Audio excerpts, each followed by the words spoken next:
the President of the United States and Mrs. Trump.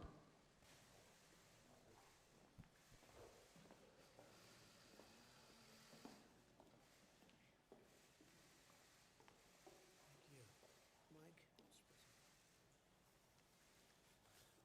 Well, thank you very much. It's an honor to be with everybody, and very importantly, we're at the White House, and there's no place like the White House. And for those of you that this is the first time, I know exactly what you're thinking, because I was here a first time, and it was still something I'll never forget. So it's great to have you, and our First Lady and I are pleased to welcome everybody to this wonderful place and discuss the vital importance of safety and reopening America's schools. We want to reopen the schools. Everybody wants it. The moms want it, the dads want it, the kids want it. It's time to do it. You know, our mortality rate is right now at a level that people don't talk about, but it's down tenfold. So you look at deaths are way down from this horrible China virus, and it's a disgrace that it happened. Shouldn't have happened, but it did. And the economy is coming back, and it's coming back strongly. Jobs are setting records. For 2 months ago, they set the record, and then again, almost 5 million new jobs last month, which is a record, and it broke our last record of a month before. So the numbers are happening much faster than anybody anticipated. The stock market, NASDAQ, just hit another record today, and the markets generally are just really a very small amount below where they were at the height of the market when we first had to do this about 4.5, 5 months ago. And it's incredible what's happened. When you look at education, my administration has approved $13 billion for state and local education. We've approved over $6 billion to support colleges and another $6 billion in emergency grants to students, very importantly. We waived standardized testing requirements, deferred federal student loan and interest payments. So you take a look at the student loan program, we've waived student loan and interest payments, and that is something that people haven't been hearing about, and nobody talks about it, but it's a big deal. We've pioneered new treatments that are dramatically improving the health outcomes. Vaccines are doing very well. Therapeutics are doing very well. The therapeutic research has been incredible. And I think you're going to have a lot of big things happening long before the end of the year, both vaccines and therapeutics. Therapeutics is, I guess, a little bit of a word we can use for on the way to a cure, but they make you better. I mean, to me, the therapeutic is even more important than the vaccine at this point because people will get better. But the numbers are, the testing numbers are the highest they've ever been. We're almost up to 40 million in testing, and 40 million people, which is unheard of, far more than any other country, many times what any other country is. And therefore, we have more cases. Because we're doing more testing, we have more cases. If we did half the testing, we'd have far fewer cases. But people don't view it that way. What they have to view, though, is if you look at the chart, and maybe Mike has it, but we looked at it before. If you look at the chart of deaths, deaths are way down. So what we want to do is we want to get our schools open. We want to get them open quickly, beautifully in the fall. And as you know, this is a disease. It's a horrible disease, but young people do extraordinarily well. I was with the governor of New Jersey. We were talking, and he said and he mentioned a number which is a very high number, but it's a number nevertheless, thousands of people. There was only one person that died that was under 18 years old in the state of New Jersey, and that was somebody, I guess, had a problem with perhaps diabetes or something else. But one person out of thousands of people, one person died who was under 18 years old. So that's a pretty amazing stat when you think of it. But I'd like to now just give the mic to our First Lady. She's going to say a few words, and then we're going to go with Mike and Karen Pence. And then we'll go around the room a little bit, say a few words. And Kellyanne, you did a great job this morning. Thank you. Really great. So if I might, First Lady, please. Thank you. Good afternoon, everyone. The first pillar of my Be Best initiative is children well-being and taking care of children's social, emotional, and physical health has never been more important than during the COVID-19 pandemic. The administration has worked around the clock to protect Americans from the coronavirus, but many challenges for children and families can be just as invisible as the virus and just as dangerous. When children are out of school, they are missing more than just time in the classroom. They're missing the laughter of their friends, learning from their teachers, and the joy of recess and play. For children with disabilities, without access to technology, or whose homes are not a safe place, the situation can be even worse. As the start of the school year gets closer, I encourage parents, teachers, and school to teach children about the importance of CDC guidelines and to implement them when appropriate. Children's mental health and social development must be as much of a priority as physical health. The same is true for parents. Many will be forced to make stressful choices between caring for their children and going back to work, and we must address those needs as well as their own mental health and well-being. As we continue to come together as Americans to tackle these challenges, I'm honored that you could all be here today to offer your thoughts. I look forward to working with you to make sure that Americans' children and families can be healthy and thriving. Thank you very much. Thank you very much. And Governor, thank you. I see you sitting over there. What a job you're doing. Thank you, Mr. Thank you very much for being here, Governor. Appreciate it. Proud to be here. And thank you, Melania, very much. We just heard, Mike was telling me that Governor DeSantis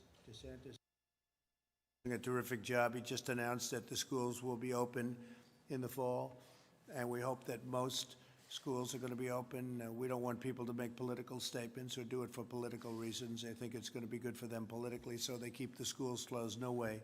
So we're very much going to put pressure on governors and everybody else to open the schools, to get them open, and it's very important. It's very important for our country. It's very important for the well-being of the student and the parents. So we're going to be putting a lot of pressure on open your schools in the fall. Mike, please. Well, thank you, Mr. President, and thank you for your leadership. I have seen it day in and day out since you asked me to lead the White House Coronavirus Task Force, and today is just one more installment in your commitment to make sure that our states and our families have all the resources they need to meet this moment. Our healthcare workers are provided for, but also understanding that we've got to reopen America and reopen America safely.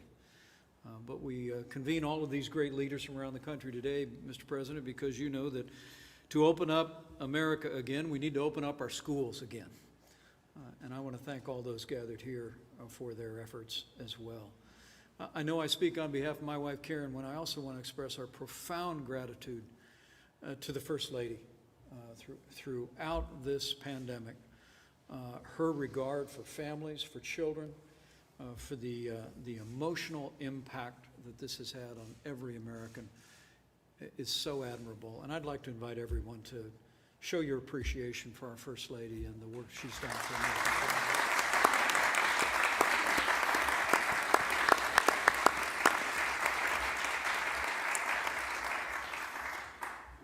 Mr. President, since the moment that we asked the American people to step up, to take efforts to slow the spread, and we, in that 15 days that would become 45 days, we encouraged people to refrain from attending school if possible, to engage in school from home whenever it was possible. There were two categories of heroes that emerged. One was the parents around America who stepped up as never before. And those that are looking on, those that are represented here should know. Your president the first family, your vice president, and our second family are grateful for the families of this country and everything you've done to be the teachers for your children, to create the structure at home where they could continue to learn even in a challenging time.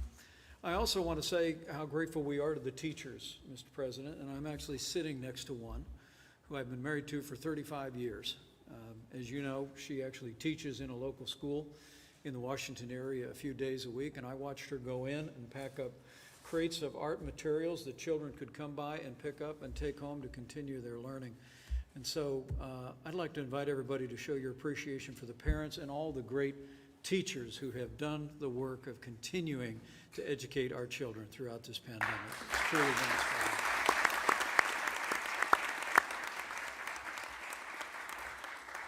And Mr. President, the American people deserve to know that while we are seeing rising cases across the Sun Belt, at your direction, we're ensuring that states have the resources, the support, the supplies, and personnel that are actually arriving as we speak in states like Texas and Florida and elsewhere to relieve healthcare workers.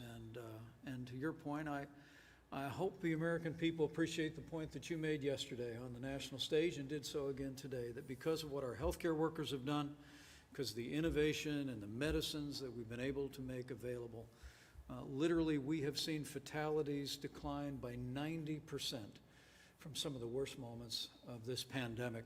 And we're going to continue to work each and every day to continue to keep those losses low and steady. We're going to save lives as we reopen our country.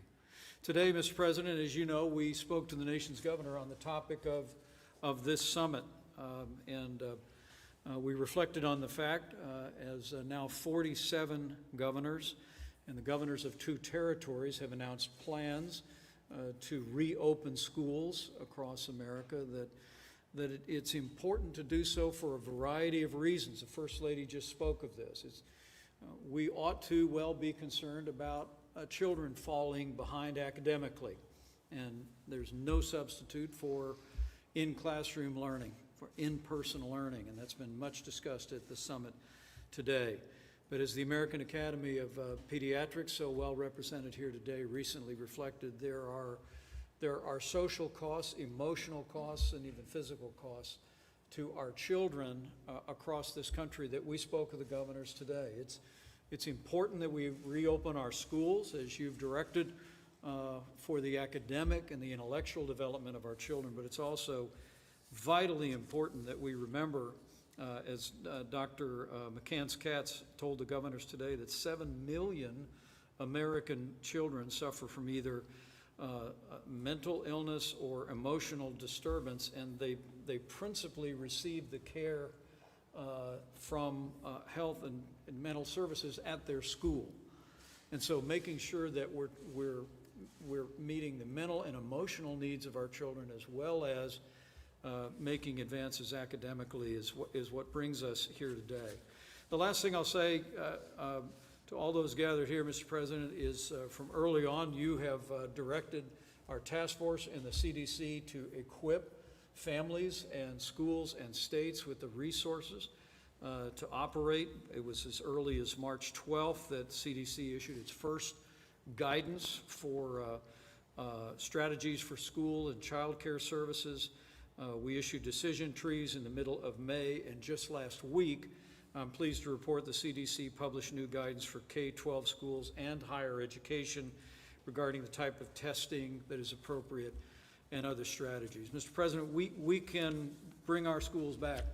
And next week, the CDC is going to issue 5 new documents, how to prepare communities to return safely, decision-making tools for parents and caregivers, symptom screening, cloth face coverings in school settings, guidance, and the rest. We're going to continue to flow these resources and this guidance, but as Dr. Redfield told all the nation's governors today, and I want to acknowledge Governor Parsons' leadership and his presence here today, we're truly grateful, is that what you've instructed our task force to do and the CDC to do in this moment is to say to states around the country and to local communities, we're here to help. The CDC has issued guidance, but that guidance is meant to supplement and not replace state, local, territorial, or tribal guidance. In a word, Mr. President, you've made it clear to us, we don't want to be the reason any school doesn't reopen.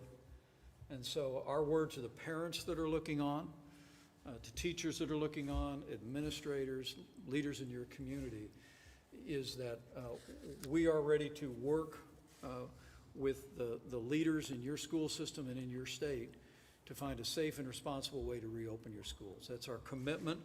Mr. President, we're continuing to move out on that, on the belief that to open up America again, we've got to open up America's schools. And the American people are taking important steps every day, including this summit today, to do just that.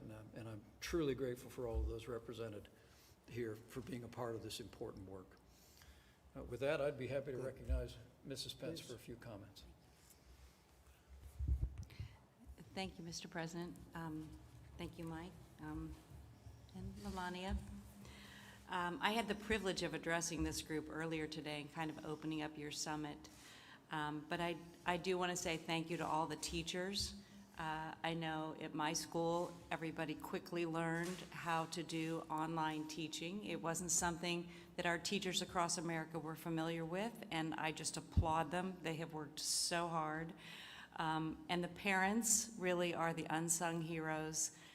They really had to quickly get up to speed, and it was not easy to do. But you know, our kids are struggling, and they need their friends, and they need their teachers, and they need their routines.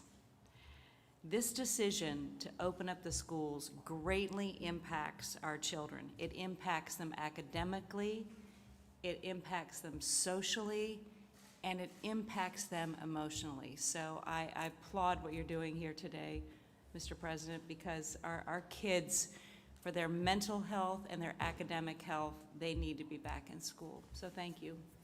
Well, thank you very much, Karen. I appreciate it. And I see Dr. Redfield over in the audience, and I appreciate it. And I know you'd like to see everybody coming back and getting back to school in the fall. And I've read everything you've written, and I appreciate that very much, Doctor. Thank you very much. Appreciate it. Governor, please. Thought maybe we'll go around the room real quickly. We'll go quickly, and we'll get everybody to say a few words, and we'll start with our governor. Thank you, Mr. President. As you said when you come here, I'm just honored and humbled to be here, sitting with you, the Vice President, the First Lady, and the Second Lady. It's our honor. Those dreams you think about someday, you never imagine them being reality, but here we are. And so it's an honor to be here today. Let me first start off by just saying thanks to the President, the Vice President, for what they've done over the last, well, since they've been in office, to say the least. But over the last 17, 18 weeks, they've been on the phone every week. The President himself has been. And I don't mean for 5 minutes to say hello, governors, and see you later. In-depth conversation with governors across this state. The Vice President has been there for almost 17 to 18 weeks. I know that I've been following with them. And the one thing they've stressed every day in those phone calls, every week, they're trying to do the best thing for this country and for the everyday people out there, and they were trying to make their full support to the governors across this state. And I just want to thank you for doing that. Thank you. For leading as what good leaders do in times of crisis. And I just want to thank you for that. When the President said he was going to put a little pressure on governors to open these schools up, I will tell you this, on a few phone calls I've had with him, he can put a little pressure on you if he decides to do that. I will say that on that. So sometimes we all need a little push to get things going. What the First Lady said when she talked about the kids was so important to me as a grandparent, as a father. I sit there and I think of all the kids that need to be in school. There's the ones that have the privilege of going every day. That's almost common that we go to school for most of the school kids, but a lot of school kids, it's a safety blanket. It's a way to get nutrition. It's a way to get counseling. It's a way for somebody to help them when they cry out for help. And that's also why getting schools back open is so important. And then if you want to take that one step further, it's about making sure people are going to be qualified for the workforce of tomorrow. This virus cannot shut our country down or our states down. We have to deal with it as we would anything else that we've dealt with in this country, and we have to move forward.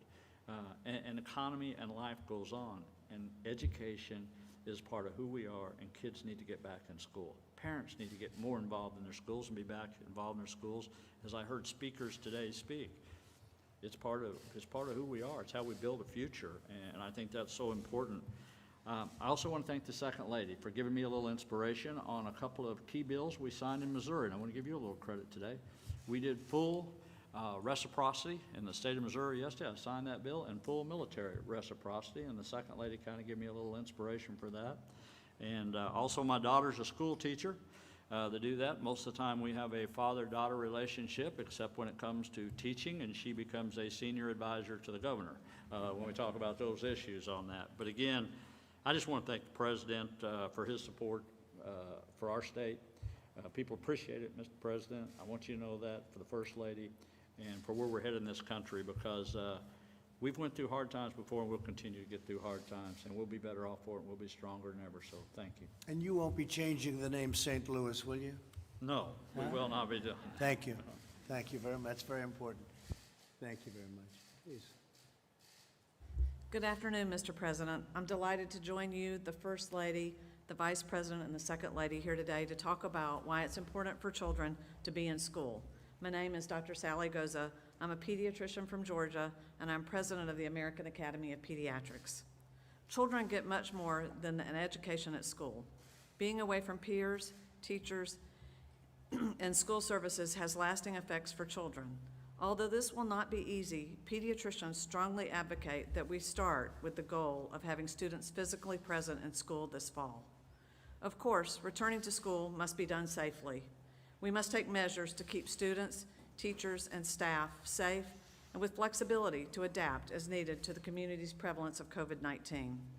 The evidence we have so far indicates that children are less likely to have symptoms or severe disease resulting from coronavirus. Children are less likely to become infected, and they are less likely to spread infection. We know, however, that missing school can have serious consequences for child health and well-being, particularly for students with disabilities or with special health care needs. Students who are in school learn more than reading, writing, and arithmetic. They also learn social and emotional skills, get healthy meals and exercise, and mental health support. Schools help identify and address learning deficits, physical abuse, substance use, depression, and suicidal ideation. These are all critical reasons to get children back to school. Reopening schools in a way that maximizes safety, learning, and the well-being of children will clearly require new investments in our schools. We urge you to ensure that schools receive the resources necessary so that funding does not stand in the way of keeping our children safe or present at school. Thank you, Mr. President. We look forward to working with you and all the people around this room. Thank you very much. Please. Thank you, Mr. President. Penny Schwinn from the great state of Tennessee. Appreciate the invitation on behalf of our superintendents, our districts, our families, our teachers, and our public officials. Opening up Tennessee, we know that reopening schools reopens our economy. We've got great examples of where superintendents have come together and thought through scheduling to make sure that parents can get back to work for companies who support multiple regions. We've done an incredible job with resources, 20-plus toolkits. We've opened up free professional development for teachers and principals for free statewide and online tools. And I'd also like to just thank the First Lady for her support on child well-being. We had a wonderful conversation a couple of weeks ago on the task force that we've launched statewide, covering the entire state and making sure that all of our children receive a high-quality public education, as well as being served in terms of nutrition, transportation, et cetera. And I'll just end by saying, as the proud daughter of a police officer and a teacher, I was raised with safety and high-quality education being two fundamentals in my home. And it's a great honor to be able to reinforce that with the schools in Tennessee today. Thank you very much. Thank you, sir. Great. Thank you. Alex? Well, thank you, Mr. President. Really, thanks to the historic response that the President has led to this unprecedented pandemic, we have the tools where we can reopen our workplace. We can reopen our schools, and we can reopen healthcare. We've got the tools. When we think about kids and schools, the school for our children is a center of so much of their life. It is where they get health care. It is where they get mental health care. It is where many of them get nutrition. It is where mandatory reporting of child abuse and sexual abuse happens most often because of the nature of mandatory reporting requirements, in addition to the social, physical, intellectual development that the kids need from a physical setting in schools. We're in a very different place now than we were 2 or 3 months ago. We have the world's most robust testing system with close to 40 million tests having been done. We have health system capacity and personal protective equipment to enable us to work through these outbreaks that we've got. We're advancing on therapeutics, as the President said. We now have remdesivir for hospitalized patients, steroids for lung illness. We have convalescent plasma to treat individuals. And just this morning, the President made a major $500 million investment in a monoclonal antibody that will be a treatment that could, if successful and if approved, could deliver hundreds of thousands of doses as early as late summer, early fall. We have 3 vaccine candidates, and just this morning invested $1.6 billion in a 4th vaccine candidate that could deliver hundreds of millions of doses this fall and into early next year. So it's just a very different circumstance than we ever had before. We know more about this virus. The fatality rate is going down because we're better at taking care of patients with the virus. Our fatality case rate in the United States is among the lowest, if not the lowest, in the developed world right now. And we can reopen our schools safely with what we know. And it's really simple practices of common sense. It's social distancing. It's wearing face coverings when you're in a setting that you can't social distance. And it's practicing good personal hygiene. The tools are there to bring our kids back safely, to protect our teachers and our staff. And it's time to do it now. Thank you, Alex. Good luck with all of the therapeutics. I know you're getting very close, very close. That would be incredible. What are your chances early, like in September? So Regeneron, which is the one that we funded at almost $500 million this morning, they are one of the most advanced. We have several very advanced monoclonal antibody products. This basically takes that convalescent plasma that recovered patients would donate and bioengineers that in effectively unlimited supply that we can do. And so it's a cocktail of multiple antibodies that give your immune system an immediate defense.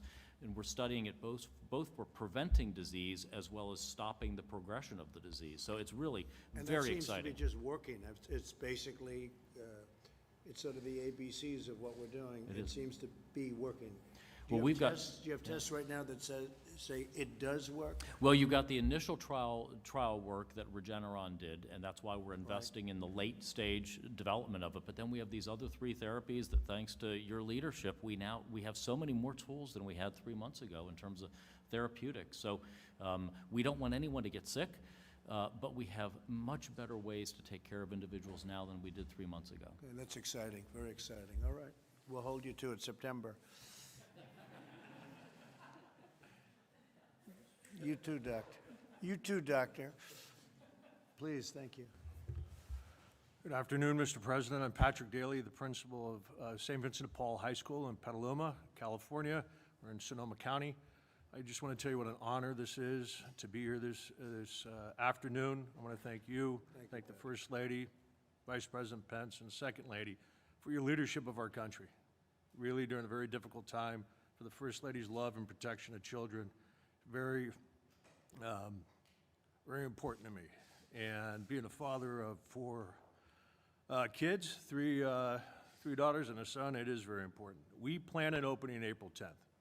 That is our focus. I think that we have put a plan together that is a working document with all the safety precautions and policies in place to ensure that St. Vincent de Paul opens following all the guidelines that are recommended.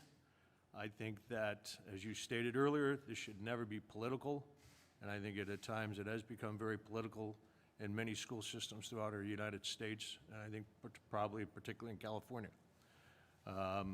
So we were very excited about the possibilities of the fall, and we have 3 plans. One would be the reopening, which we plan August 10th, and then a hybrid plan, which is 2 days on, 1 day off, 2 days back in.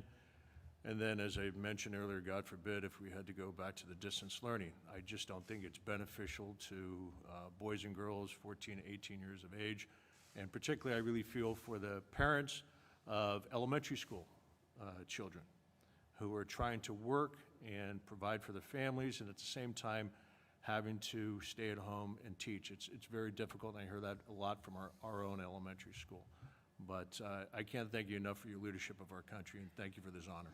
Well, good luck with your plan and getting them open, and hopefully you can do 5 days instead of the 2 and back and forth. I know you want to be able to do that, so you'll try. Thank Thank you. you very much. Great job.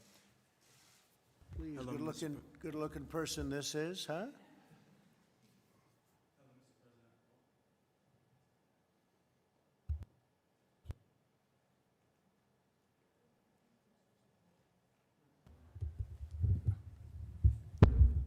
There we go. Hello, Mr. President. I'm a student at St. Vincent de Paul High School. My name's Cameron Vaughn. And I personally just want to thank you for both inviting me and helping to reopen schools. Coming on behalf of the students, it really means a lot just to be able to get back out, and it means a lot to our emotional health and our mental health just to be out there with our friends, because a lot of us don't have that opportunity. And it helps reopen our schedules, so we have something to look forward to. Me, I'm a person of schedules. I run by a schedule, make a schedule for myself. So I just want to thank you very much for getting us back to that. Great job, really great. Thank you very much. We'll get you back, okay? We'll get you back soon. Thank you. Kellyanne, please. Mr. President, Mrs. Trump, and Mr. Vice President, Mrs. Pence, thank you very much. I listened to Cameron Vaughn, and I'm reminded why we're here in this room today on this very important topic, but why we're here in this administration. I believe a hallmark of the Trump-Pence administration has been the success in looking out for and expanding opportunities, safety, and well-being for the forgotten child. And the forgotten child took on a new meaning during this global pandemic. Between the first and third weeks of March of this year, just about 100% of our school children across this country, of all ages, were taken out of their schools and stuck at home. We saw a few things happen, many of which have been spoken about today, but I'll add one more. The digital divide was laid bare in that so many of our students could not access basic digital assets to allow them to confidently and competently complete their schoolwork and to learn and to thrive. The schools are our central nervous system because our students are the heart and soul of our nation. And so today your message is, Mr. President, Mr. Vice President, that all children matter. And our mission is to make sure that all children can safely and securely re-enter their places of learning very soon. This has also impacted our economy, and I have a soft spot for single moms, having been raised by one, and our single moms have been disproportionately impacted through their job security, their wage earning, and most of them are not in jobs for which they can telecommute. So we're creating pandemics within this pandemic. The good news is that our children are at low risk for transmission, even as they are at high risk for maladies, visible and invisible. The great news is that as we safely reopen our schools, we are in keeping with so much of your agenda, Mr. President, Mr. Vice President, Mrs. Trump, and Mrs. Pence, which is to preserve and expand educational opportunities, to respect the dignity of all students, but to respond to the individual needs of all of those students by expanding school choice and charters and educational freedom and opportunity scholarships, allowing them to have more options as they go through their lives, beginning with a quality and solid education. The President has said, if we as a nation can win 2 world wars, dig out the Panama Canal, put a man on the moon, we certainly ought to be able to deliver a quality education to each child. And that begins with reopening our schools and making good on that promise to each and every one of them. Thank you very much. Thank you. Thank you very much, Kellyanne. Hi, Mr. President. I'm Jenny Beth Martin with Tea Party Patriots. Thank you, and thank you, Mrs. Trump and Mr. Vice President and Mrs. Pence for having me here today. While I am with Tea Party Patriots, I'm also a mom, and my children are sitting right over there, so thank you for having us here today. Mr. President, you are right, and I hope you will trust your instincts. America is not meant to be shut down, and we have to reopen schools this fall. I've been in touch with almost 1,000 doctors from around the country. I helped Dr. Simone Gold spearhead a letter to you signed by 800 physicians and surgeons who talked about the side effects of the lockdowns. I've done a second letter with over 150 doctors 240 nurses, 330 educators, 70 national groups, and thousands of parents and concerned Americans who want to see schools reopened. Reopening schools is going to stabilize our society. I think it's the number one most important thing we can do to stabilize our society from top to bottom. Whether it is in a local community, just reestablishing calendars, which churches, nonprofit groups, traffic patterns, people who don't have children care about the calendar for schools. Kindergartners and elementary school students simply cannot learn looking at a Zoom screen. If they could, we wouldn't need schools in the first place. We could just plop them in front of a television. The last place in the world a middle school student needs to be is online, unsupervised by adults. They bully each other when they're in front of teachers. You can't even imagine what's going on with social media right now. Young adults and high school students are losing hope and optimism for the future. And in February, they had so much. And now we turn on the television and we can see the destruction that lack of hope and optimism is causing. Employers have to rebuild their companies. They need employees at 110% to be able to do that. We did everything we could to flatten this curve, and we have to roll up our sleeves now and rebuild our companies. But we can't do that when employees are dividing their time between taking care of their children indefinitely for who knows how long, and trying to get their job done. I have one employee who has 5 children. His wife is a dental hygienist. I'm granting him as much grace as I possibly can, which is easy to do. He's a wonderful employee, but I can't even imagine what it would be like to have 5 children and all of a sudden have to homeschool them all. And it's not even homeschooling, it's helping them with digital learning. Homeschool parents have asked that we're careful about not conflating the two. For me, I'm a single mom now. In 2007, 8, and 9, I went through financial crisis. My then husband's business failed. We lost our house, we lost our cars, we lost everything. I cleaned houses to help make ends meet. I've done everything possible to rebuild. I know what those families who are now unemployed are facing. Trying to divide their time between taking care of their children, not knowing if their children are going to be educated, and figuring out what they're going to do with their life is the hardest. It's incredibly difficult. And for people who think, oh, we can just work at home, or we're essential, you're an essential employee, it sends the wrong message. Every single person in this country is essential. We are the United States of America. Every one of us is essential. Every one of us is important. And not every single family can afford a computer so that their children can be online at the same time, or Wi-Fi, as Kellyanne was just talking about, to be able to do Zoom all at the same time. So families are suffering and the education is suffering as well. And as a single mom, this situation is ripping me in two. You cannot be in 2 places at once, physically or mentally. And I'm doing the very best I can to take care of my children. Their father, when they're living with their father, he does a great job taking care of them. But when they're with me, I'm doing everything I can to take care of them, help them prepare for their senior year of high school, make up prom, dealing with whatever else we have to deal with from the shutdowns, and run a company and work. And it's impossible. It's impossible to do what we need to do. So the schools must be reopened. It will stabilize our country. I cannot thank you enough for doing this today and sending this message. And the doctors who I've been working with, they want to do anything they can to help calm the fear that is permeating our country. They understand we have to have a healthy respect for the virus, and we have to be able to live our lives. And they and I will do anything we can to help you with that. Thank you very much. Great job. Looks like you're doing a good job. Is your mother doing a good job? She good, right? You said the right thing. Okay, great job. Thank you very much.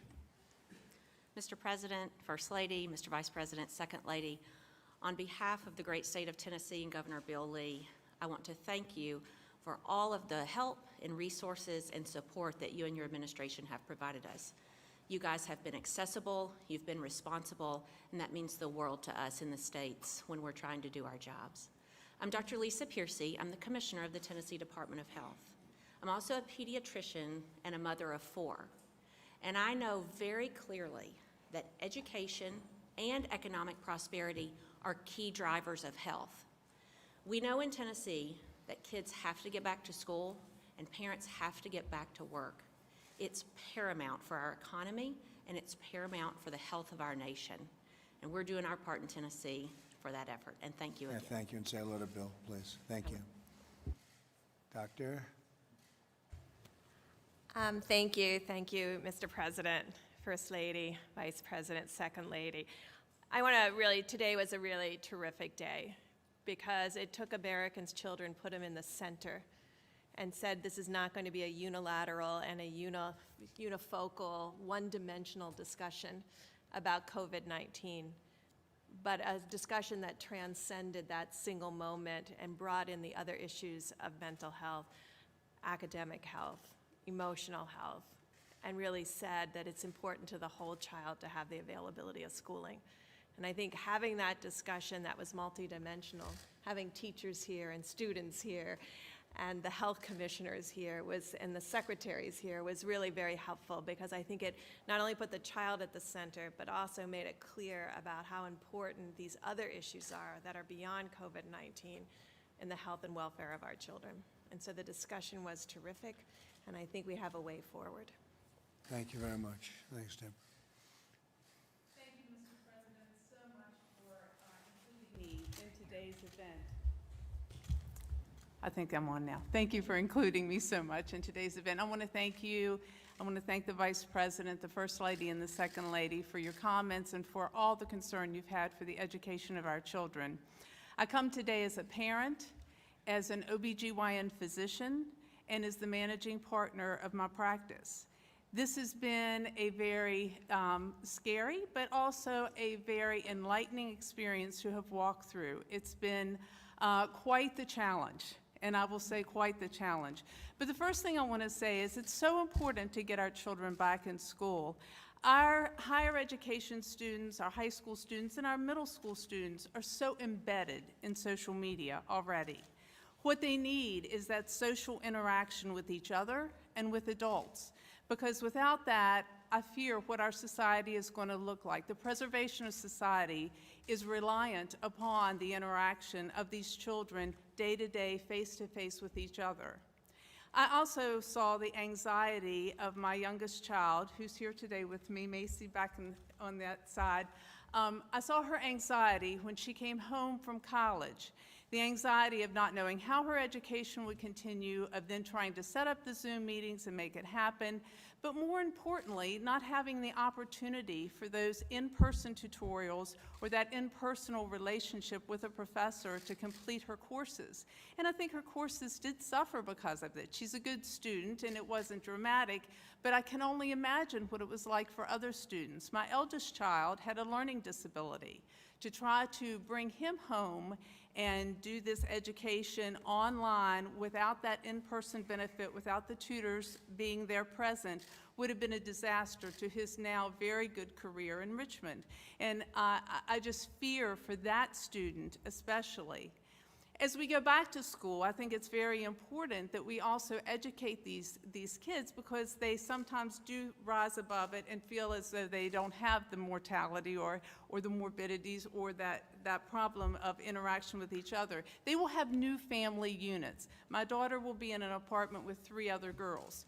They will be the new family unit. And it's important that we educate them for that, for when they come home, that they realize that their elders, their grandparents, and all are now vulnerable to them. That family unit has changed.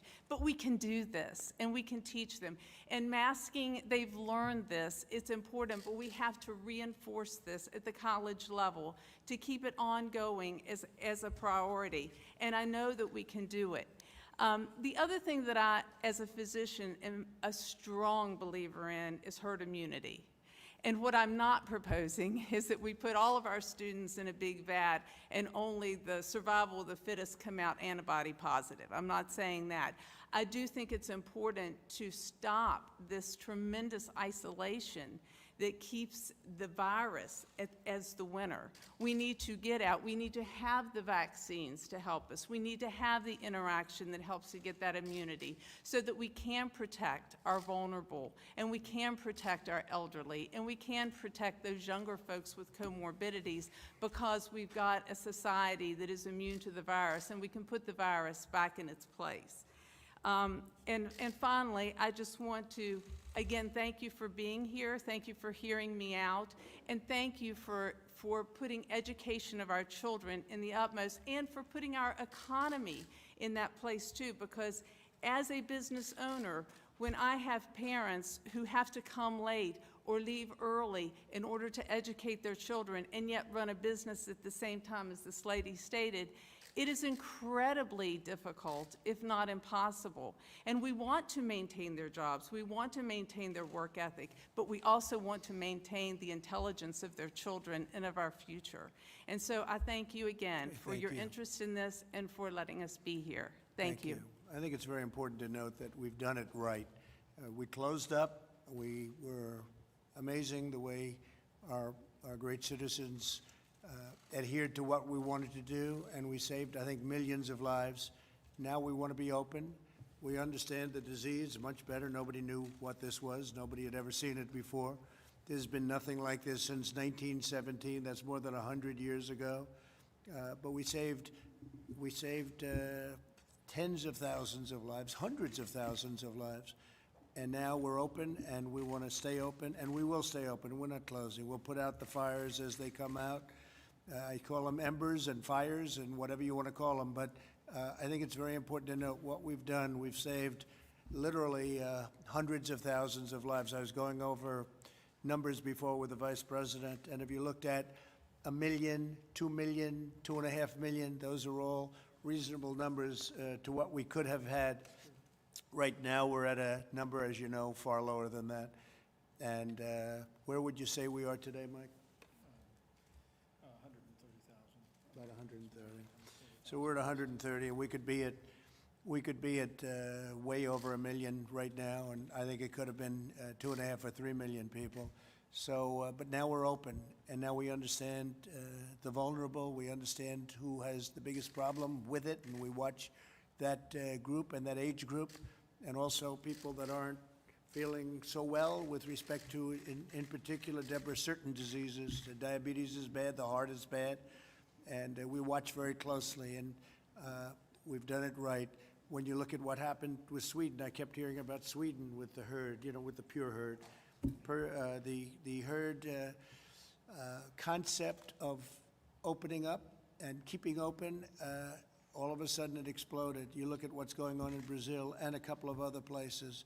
So we've really done it right, but now it's time to be open. It's time to stay open, and we will put out the fires as they come up, but we have to open our schools. It's so important to open our schools. And what you said, from a psychological standpoint with respect to staying home any longer, you can't do it. You can't do it. That has great dangers also. So that's where we are. We're not closing. We'll never close. You'll have certain areas that will have difficulty, and they'll do what they have to do, and that'll be up largely to the governors, but it's also, they're in very strong consultation with us. We're supplying them with tremendous materials and gowns and masks and anything else they need, and they should be doing it themselves, but we've made a lot of governors look very, very good. We've made a lot of governors look very smart that weren't so smart, and some have just done a good job right from the beginning. I could give you a list. I could grade them. I could grade them out from 1 to 50, and you'd be amazed. You might be surprised at some of them, both good and bad. But I thank you very much for your remarks. I think it's very important. What you said, I think, is very important. Please. Mr. President, First Lady, Mr. Vice President, Karen, it's great to be here and to represent the great state of Indiana as president of Ivy Tech Community College. We are Indiana's community college, so 160,000 students across our great state. And I just maybe want to remind you, as we talk about higher education, the true workforce engine that community colleges are for our nation and how important they are, and the students that we serve. So let me just speak a little bit. We don't serve as much the 16 or 18-year-old, though we have many traditional students. It's often the single mother that we heard about, 29, 30-year-olds and beyond, coming back part-time, and how important it is that they have access to community college. They're also typically the lower income. Our first-generation students are students of color, those that really do need to have the opportunity for the American dream. So this has been incredibly important that we continue to run. And so we have. We've been virtual. We were virtual this summer, and as of Monday, Vice President, we are doing completion academies on campus to ensure that those nurses and welders and all that need the hands-on and labs courses, that they can be out there joining America's new jobs that are coming and being part of a strong economy. So we've appreciated the great support, the CARES Act, all that's gone on. We will operate. We will be face-to-face. We will be hybrid. We will be online. We will be virtual.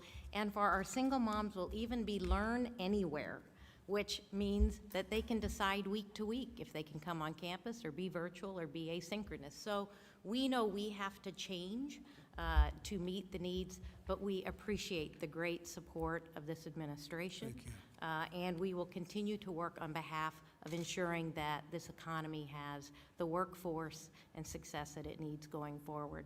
Thank you very much. Thank you. Thank you, Mr. President. I'm Fess St. John. I'm the Chancellor of the University of Alabama system, which includes the University of Alabama, Good. UAB, UAH, and the Academic Medical Center at UAB. It's an honor to be here. Appreciate your hosting this.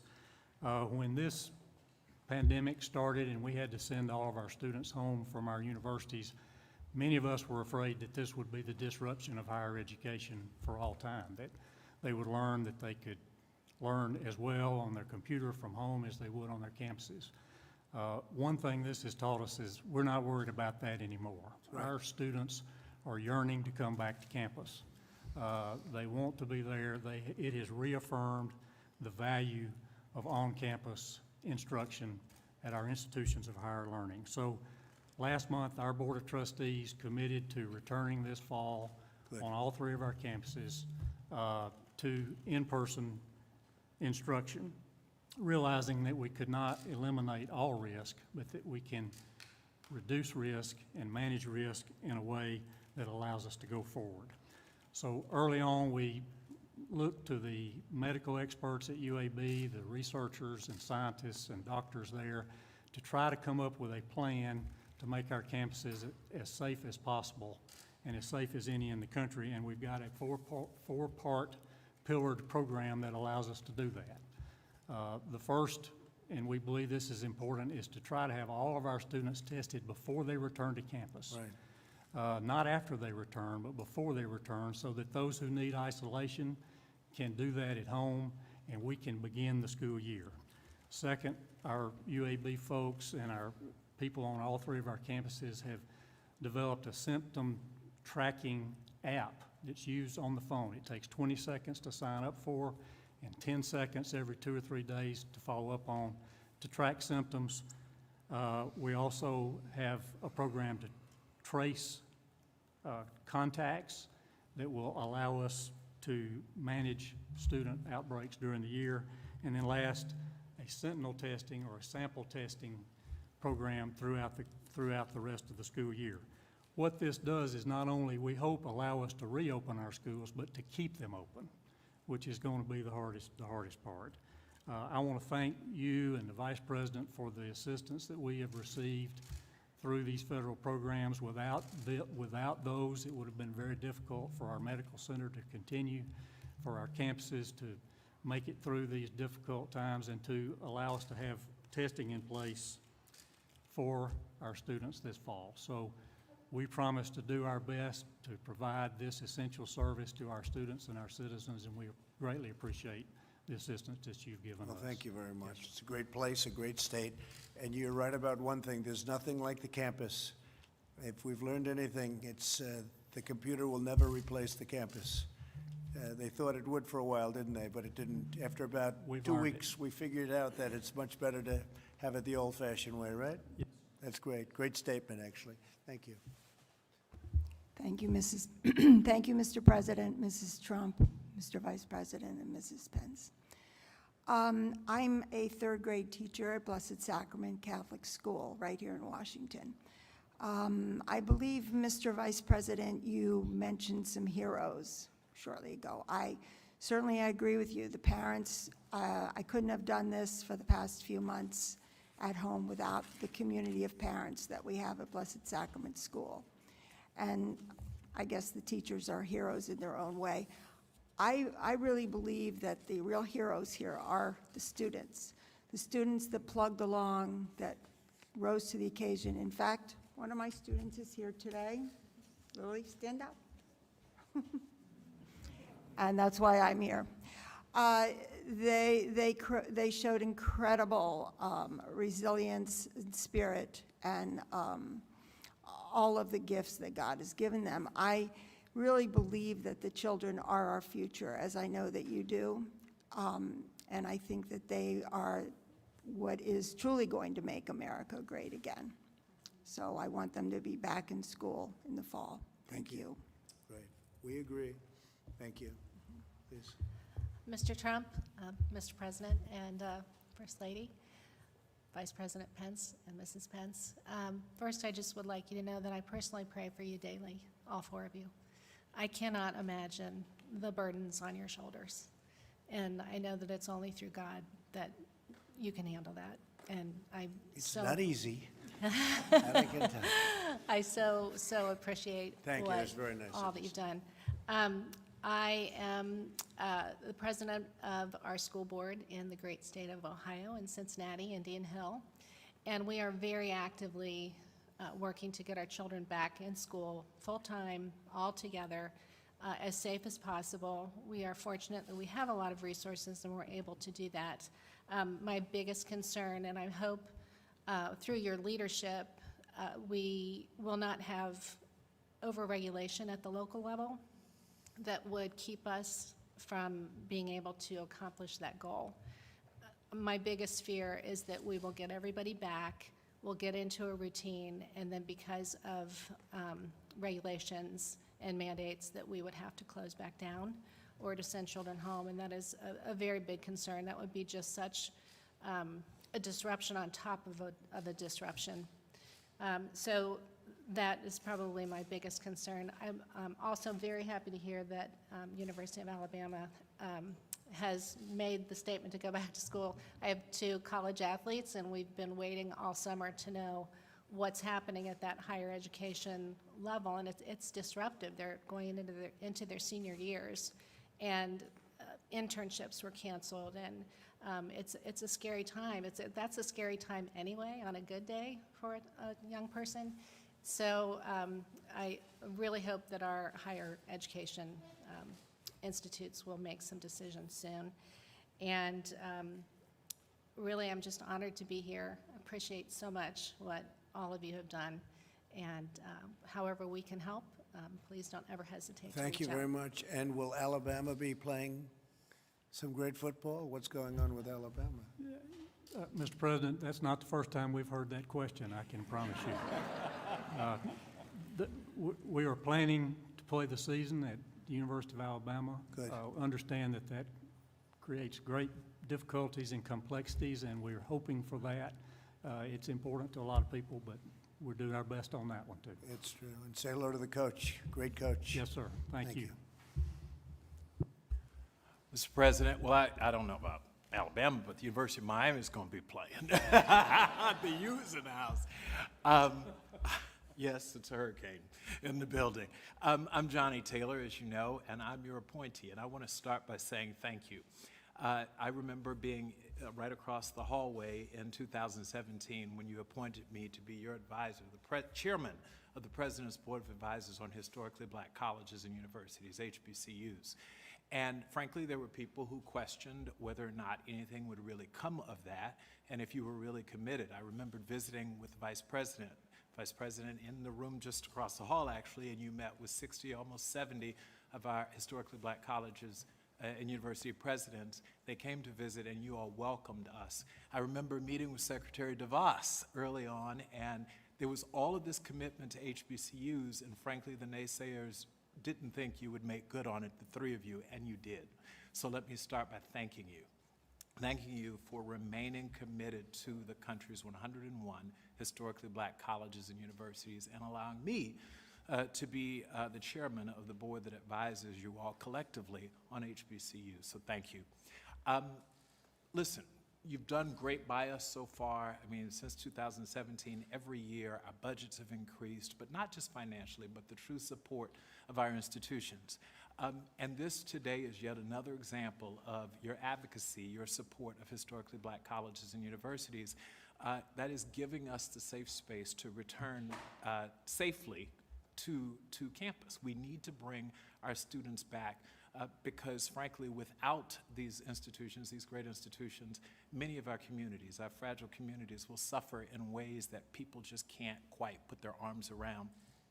There are three things that I will point out very quickly. First of all, online education, the virtual education, while it's wonderful, it's not as good as the in-person education in the higher education space. And our students, many of them who come from the most fragile of communities, and many of them didn't get high-quality secondary educations. When they get to the post-secondary space, they need their teachers. They need to look across. They need to come to office hours. They need the assistance. And so we need to encourage these colleges to open so that their students can get the best education and truly experience the American dream. Secondly, HBCUs are economic drivers in many of their communities. In many of these communities, they are the largest employer. And you were kind enough to create opportunity zones, but you know, when the schools are shut down, there's not much opportunity going on.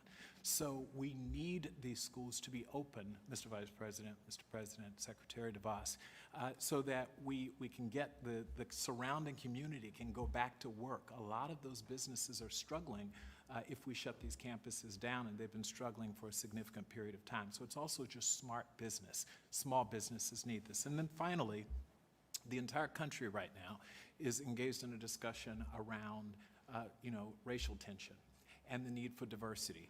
And corporate America in particular wants us to do something about it. Well, HBCUs play an outsized role in helping solve for that problem. Historically, we've created disproportionately black leaders, teachers, doctors, lawyers, judges, et cetera, far more than the 101 schools should be punching. They're actually punching above their weight. And therefore, if we're going to commit long-term to addressing the racial inequities and issues of discrimination in our country, HBCUs have to be a part of that. And you do that by getting these kids and these faculty members and these administrators back to work. So on behalf of the country's 101 HBCUs, as an American, as a father of a 10-year-old little girl, thank you for the commitment to get our schools back and our children back safely so that they can learn and, as I said, experience the American dream. Thank you. Thank you, Johnny, and you're doing a great job. The only thing is, I don't think people know how much we've done for historically black colleges and universities. Nobody knows that we've done more than any administration in history. And nobody knows that, but maybe they'll find out eventually. They'll find out. But thank you very much. Appreciate it. Please.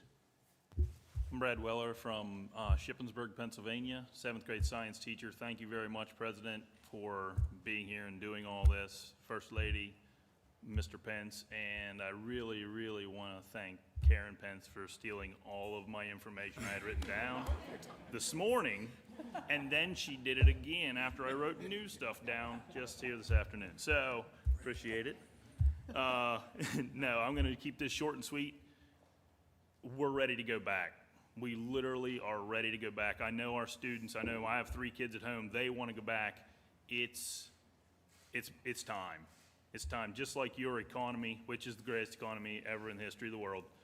I appreciate that. You had to slow it down. The momentum was gone. We did the same thing to our students last year. Their momentum was, I mean, they were rolling. They were a well-oiled machine. And then all of a sudden, just, you had to throw it in park. If we just have to change gears a little bit this year, that's one thing we can do, but to throw it in park again, I don't like that option. Thank you. You're right. Thank you very much. Brooke? Thank you, Mr. President. I'm Brooke Rollins, the President's Domestic Policy Chief, and while I sit here and listen to everyone, I'm struck. I don't know that the world understands, but I think it's so important. We have a president who was arguably one of the most successful businessmen in the history of our country, the First Lady who has spent her time and her talent and her extraordinary skill on focusing on the well-being of children. We have a Vice President who was one of the most successful governors in the history of our country, and we have a Second Lady who has a career and is focused on being a teacher and an educator. This is the dream team. I don't know that there will ever be another leadership team like the four of you to lead this country back to even greater heights than it was ever before. In March of this year, 75 million students' lives and their families' lives were upended when they were sent home. 75 million plus families. Just a couple of months later, here we are in the East Room of the White House with some of the country's greatest educators, leaders, teachers, HBCU leaders coming together to figure out how to get these schools reopened, how to do it in a safe way, and how to do it where we put children first. The good news, and I'm so glad that Dr. Goza is here from the American Pediatric Society Association, because we are now understanding that I think an analysis of 45 studies recently showed that the preponderance of evidence indicates that children are less likely to be symptomatic, have the severe disease, or be really susceptible and transmit COVID-19. And for the week ending June 27th, school-age children accounted for only 1.3% of COVID-19 related hospitalizations. The evidence is showing that it really is time for these kids to get back to school, but it really is about the mental health, the well-being, and the emotional well-being of these kids, but also focusing on, as this president has done, this is the last thing I'll say, the forgotten Americans, the vulnerable Americans who are most susceptible to the ravages of what happens when we don't get kids back to school and we don't get kids and lives back to normal. As the mother of a 5th grader, 7th grader, 8th grader, and 10th grader, there is no doubt in my mind, representing all the moms in this country, that we'd really love for our kids to get back to school, but it's about so much more than that. It's about the well-being and safety and economic prosperity of this country. And having this dream team, along with Kellyanne and Secretary DeVos, Secretary Azar, and our teams here, this country needs to know that we are fighting every single day for every American and to ensure that we can reopen safely and make sure that it's done in the proper way. So thank you, Mr. President. Thank you, Brooke. Thank you very much. Please. Mr. President, Mrs. Trump, Mr. Vice President, Mrs. Pence, it's an honor to be here representing Forsyth County Schools in Forsyth County, Georgia. We're about 30 miles north of Atlanta, serve 52,000 students in our school system.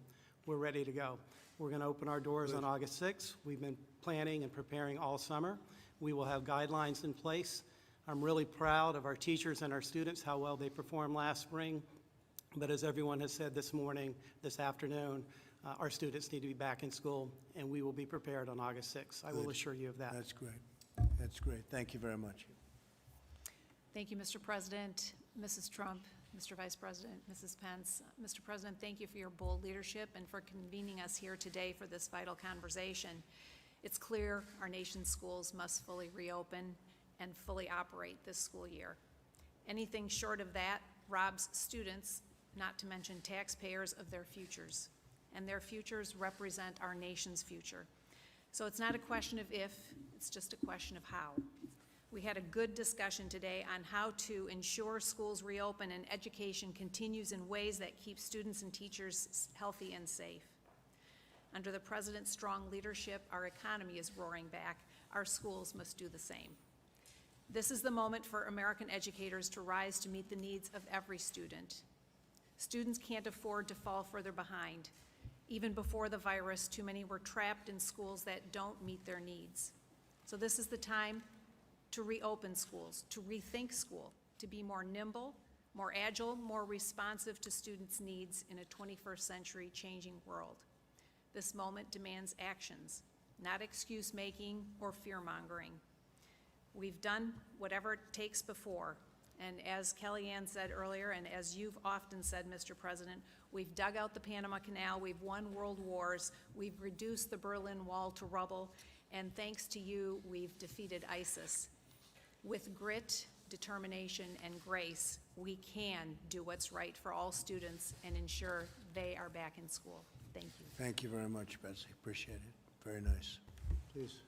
Good afternoon. Thank you, Mr. President, First Lady Trump, Vice President Pence, and Second Lady Pence. It's an honor to be here. My name is Nicole Washington. I am a trustee at the Florida Agricultural and Mechanical University in Tallahassee, as well as Miami-Dade College in Miami, Florida. As you both well know, our schools didn't close. In many ways, the pandemic accelerated a trajectory that we were already on to use technology to expand services and programs to students. It's not been easy. I actually had the pleasure of teaching a class, a synchronous class this summer at the University of Miami. And I applaud all of the faculty and the staff who have had to pivot on a dime and provide these services to students.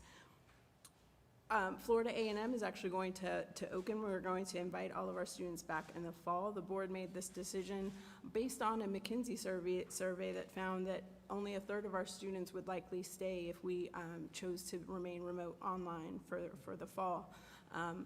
Students would choose either better online options or options closer to home or more cost-effective measures. And so we are going to reopen. We do want to reopen. I think there are obviously concerns either way. If we remain virtual, we have enrollment concerns, student engagement concerns, as well as budgetary concerns.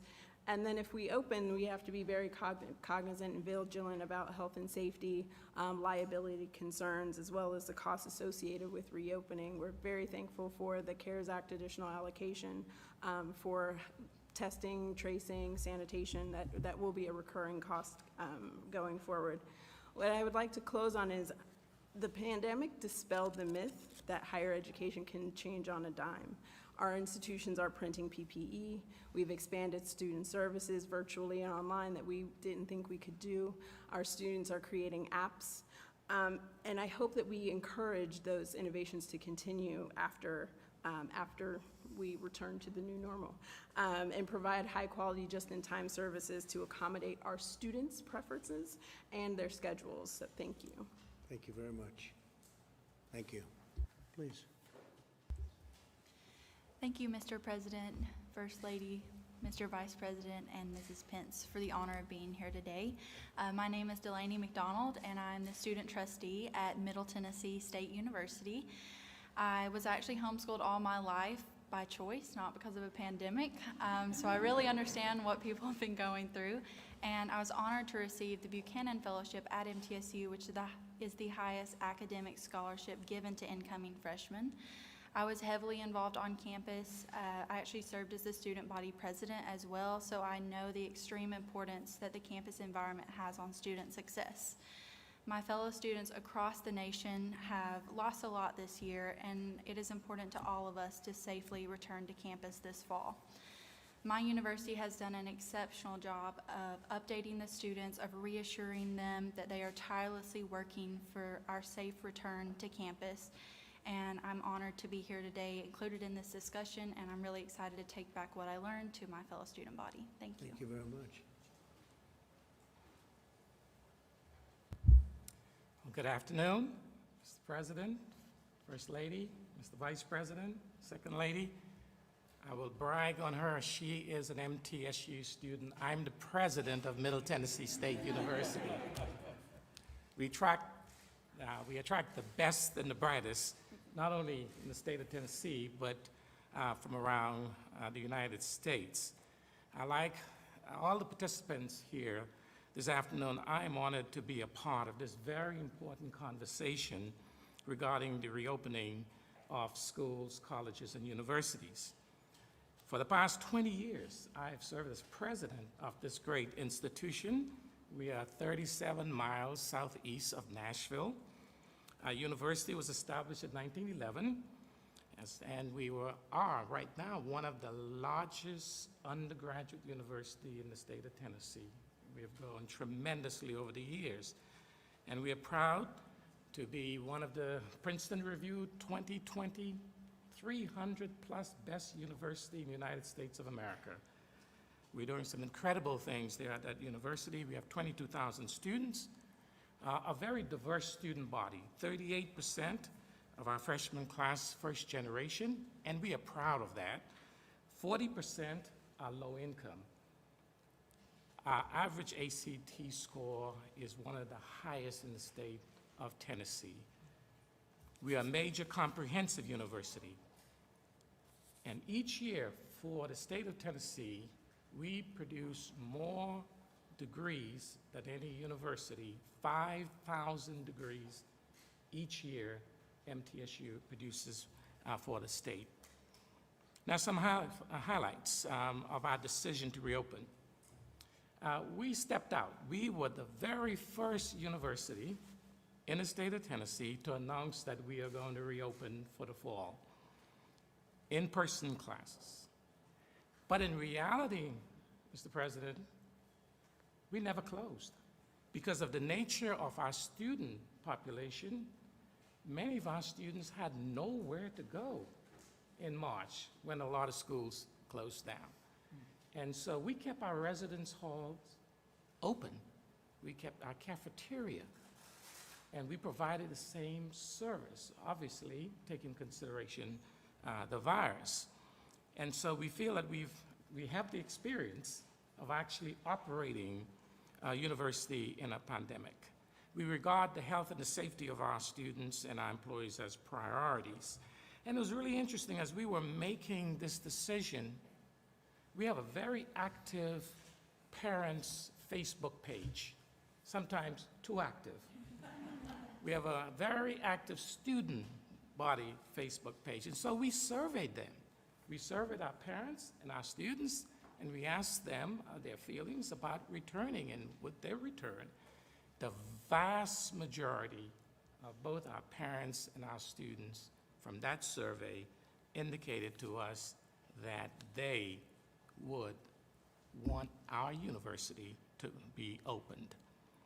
So my executive team that made these decisions, including the doctor of our health center, we decided that we were going to put together a plan that would make our parents and our students confident. We can't guarantee anything with regard to this virus, but we felt if we communicate with them and put a mitigation plan together, and I have two of my colleagues here from the state of Tennessee we've met already, and my university had a meeting, was it last week, Commissioner?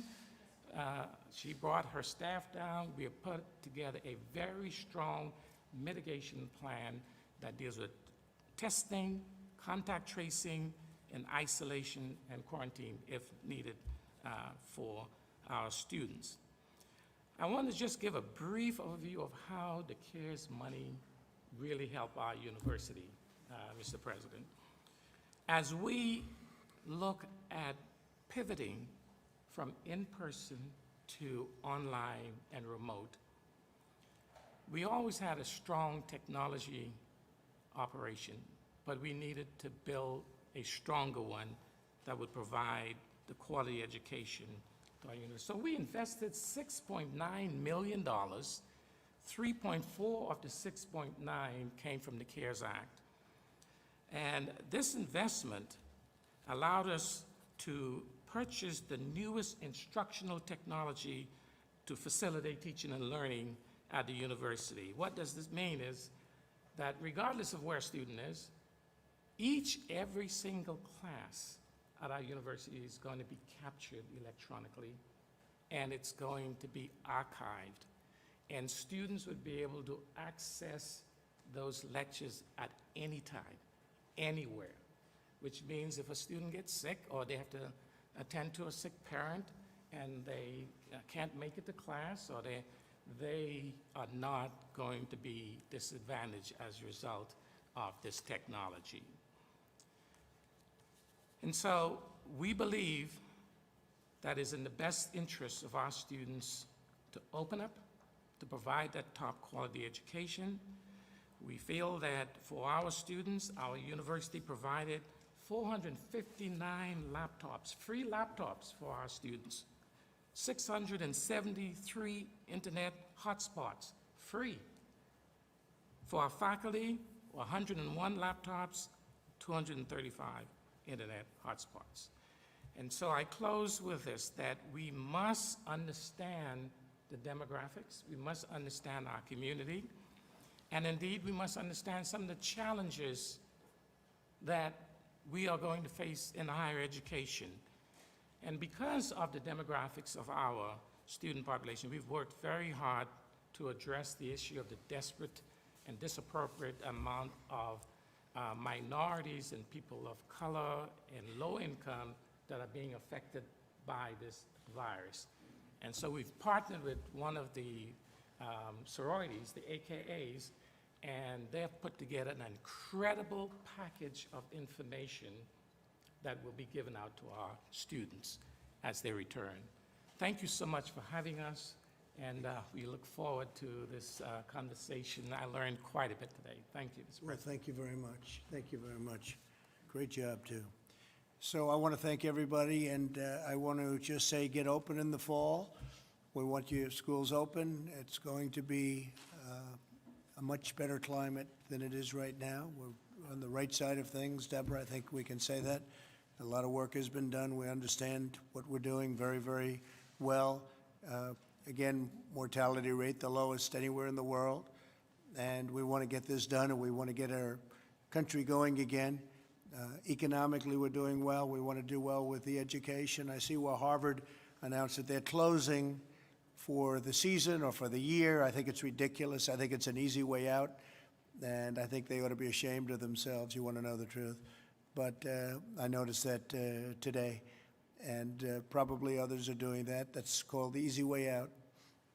I don't know if people are helping them. I guess their endowment's plenty big. They don't have any problem with that. But that's not what we want to do, because it's very important, as so many of the parents and instructors said today. It's so important that the children at this age, especially, that they're together on campus, and that's what we're striving for, and we're going to be very strong on that. We're going to be very, very powerful in that view. We want our schools open in the fall.